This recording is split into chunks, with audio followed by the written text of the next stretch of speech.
এই দেখো মশলাটা কষে তেল বানিয়ে গেছে। এখন আমি মাছটা ছেড়ে দেবো।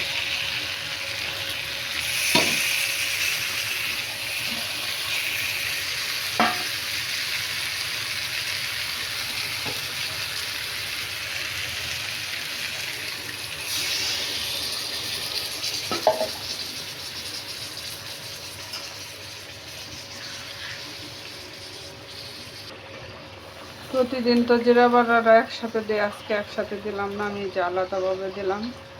এটার স্বাদে আলাদা, একসাথে দেওয়ার স্বাদে আলাদা। এখন আমি ডেকে দেব, এটা গা মাখা রাখবো।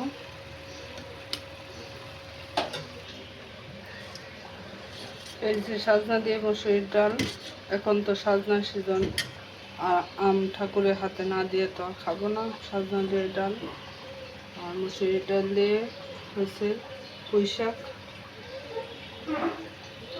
আর চলো যাই তরকারিটা কি অবস্থায় আছে ঘুরে দেখে।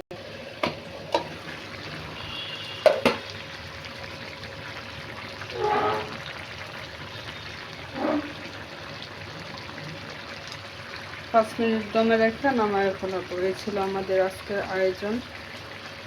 সকলে সুস্থ ভালো থাকো। যদি ভালো লাগে তাহলে একটু লাইক কমেন্ট করো। ধন্যবাদ।